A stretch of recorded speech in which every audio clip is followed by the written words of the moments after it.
Hello and welcome to another edition of the Stench of Truth. Finally, some good news. We do have some, actually. It's quite interesting. First of all, we have the May Day protests which happened to draw out quite a large crowd in many cities around the country. And one thing that I noted with satisfaction was that a judge had ordered sanctions against the Oakland Police Department. Well, not ordered that sanctions be applied specifically, but ordered that sanctions would and could be applied to the police for failing to draw back their incredibly militant response, which oversteps their authority and violates the rights of protesters. And I hope that that sends a chilling effect to other police forces around the country, that maybe your time is up. Maybe your time of trampling on people's rights and just pepper spraying willy-nilly and tasing people to fucking death is finally fucking over. Probably not yet, but at least it is a step in the right direction. To tell these highly militarized police that no, you cannot go in there and beat people over the head for no fucking reason. No, you cannot go in and taser people repeatedly over and over and over again. And you can't just put pepper spray in people's eyes who are sitting there and doing fucking nothing. So I say let the sanctions commence. Also, we've had a vote in Greece, which, because it has split the vote, and some prominent groups that are against the austerity program and against the EU bailout have received a significant portion. So they do not have enough votes, none of these parties have enough votes to form a government. But it is a good sign that the people in Greece have finally had enough and that they are going to reject the idea of being bailed out continuously so that they can what? Pay the fucking banks. Well, I say fuck the banks. Fuck the fucking fuck banks. And if that means that Greece has to exit the euro, then God bless them. I would much rather sit in my own shack in my own country than have this extraterritorial body who came in with their own technocrats to run the stinking place and completely destroy it, trying to sell everything that wasn't nailed down in that fucking country to private interests. To pay who? To pay the fucking banks. I would rather sit in my hovel with my own elected government and get my little whatever kind of job I can possibly get to eke out an existence, rather than have to listen to these technocrats and the European dictatorship that has been forced upon this country of austerity. Fuck austerity, and fuck the banks. The other thing which is good news, of course, is that Nicolas Sarkozy, the little tiny Frenchman who, I guess, thought himself the new Napoleon with his overreaching foreign policy, blatant interventionism and warmongering in Libya, along with the warmonger Obama / Sotoro, the mythical being in the White House, and many others within the NATO alliance. Sarkozy has lost his election, and Hollande, I'm not sure how to pronounce that, the socialist guy won. Now, I'm not a socialist, but I'm damn sure glad to see Sarkozy out. And the fact that a socialist was put in, and I know, a lot of people just jump at these words. Ooh, socialist! Ooh, terrible, awful! Ooh, collectivism and all this kind of stuff. What it tells me is that there may be a renewed emphasis on actual living human beings instead of banks and mega fucking corporations. In this instance, socialism is way preferable to the banker guy and the warmongering, war profiteer fucking Sarkozy.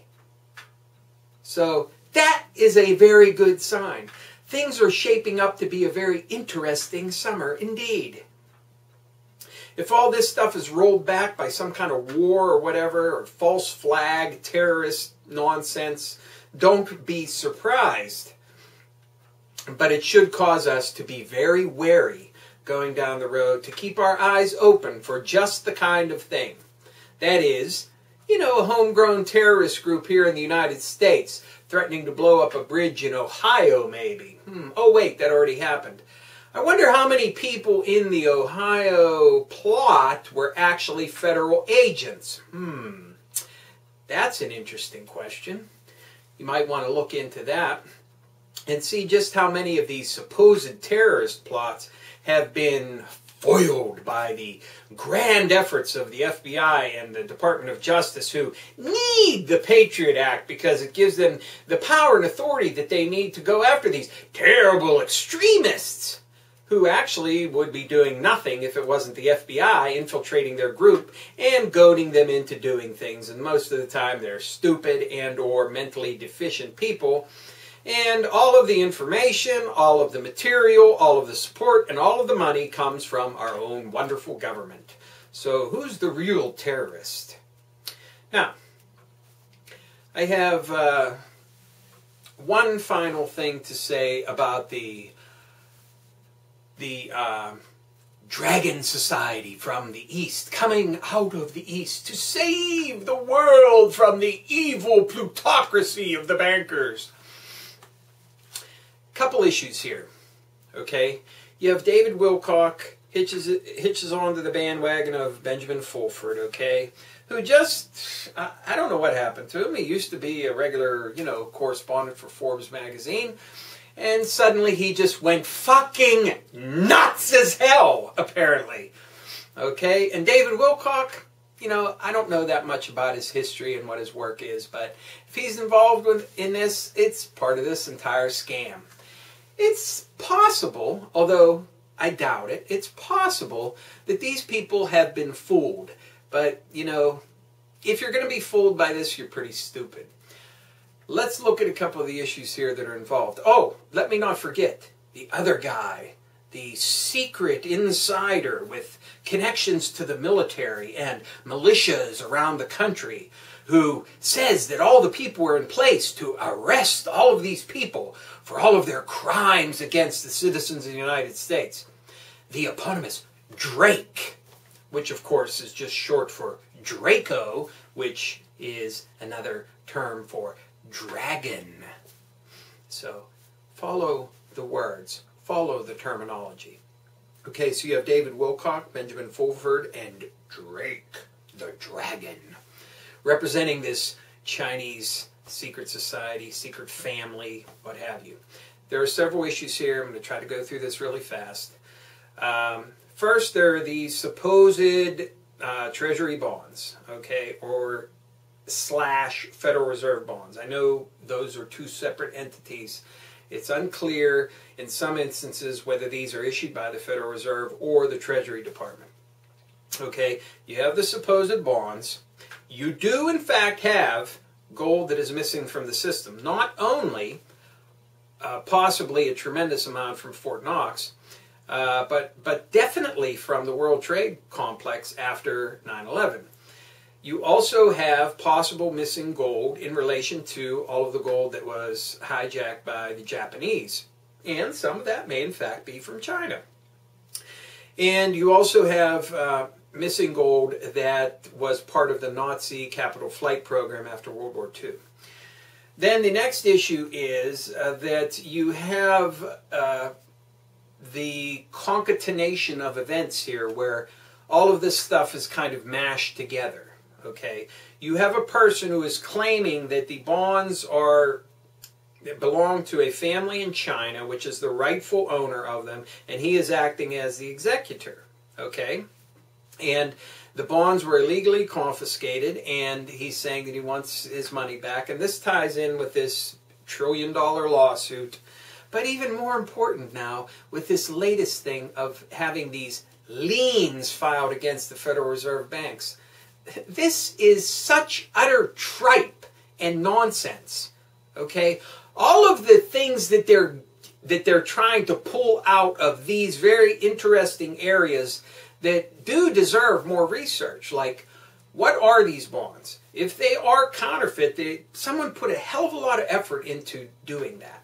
If they're not counterfeit, where did they come from? Do they represent a sub-rosa financial system, as has been alleged by Joseph Farrell? And you might want to go check out his blog at Giza Death Czar. He has talked about these bonds. He has talked about this issue, and he's examined it a couple different ways. If you want to get a better look at it, go check his material out. So that does open up a very interesting avenue of research. So does the missing gold.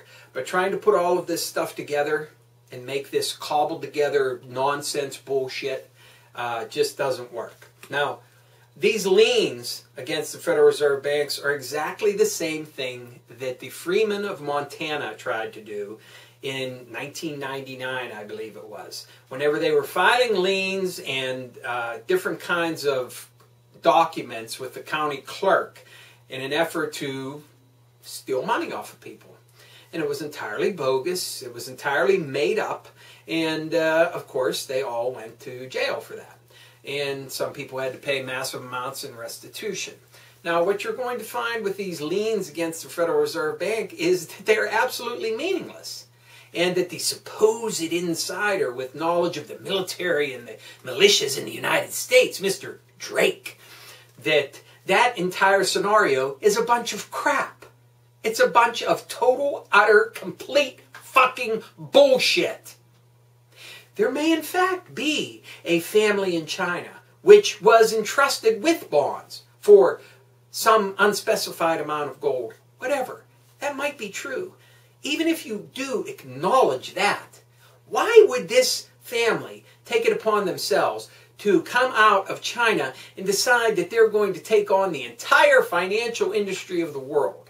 This is total lunacy. Total lunacy. And of course, we have no proof that any of these bonds are in fact real, or that they belonged at any time to anybody in China. The couple that have been recovered, the couple times I should say, because there were numerous bonds in each case, that these things have been recovered have been in separate countries and separate incidents. And all I can say is that, like I said, the bond issue is something that's worthy of investigation. And so is the missing gold. But tying all this up together in this web of nonsense and bullshittery is despicable. And I'm going to tell you why. Because there are a lot of people who are very down and downtrodden and have been beaten down by this system of corruption and this system of outright abuse and serfdom that we've been put under this debt usury system by the fucking banks that Greece hopefully is going to reject and throw off their fucking back, finally. So there are a lot of downtrodden people who are desperate for any kind of hope that things are going to get better. And I look at real world events and try to turn them into some positive sign or spin so that people are not left in complete and utter hopelessness.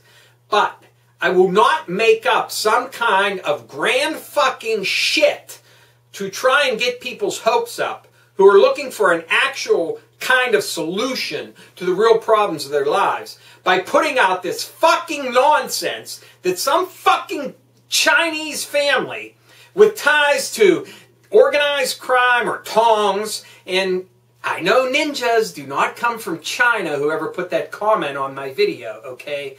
But you had Benjamin Fulford with a fucking ninja standing next to him in one of his videos, from what I understand. So ninjas are involved, tongs are involved, the yakuza are involved, secret societies in Asia are involved. This is utter fucking lunacy. And all you have to do is look at it for more than 5 fucking seconds. The liens against the Federal Reserve, total fucking crap nonsense. If they ever are seen by any judge anywhere, they'll be laughed at and thrown out of the fucking court. And as far as people sitting behind the scenes waiting to arrest anybody, give me a fucking break. I still believe there is hope that things can change, but I'm not going to hang my hat on a bunch of fucking bullshit by Benjamin Fulford, David Wilcock, and Drake, whoever that mysterious character is. Because this is an entire, complete sham. And I think it's despicable for them to be portraying this as a possibility and trying to give people hope with nothing but bullshit. It's despicable of them to do that. And if they've been had, they need to come clean. Thank you. Good night.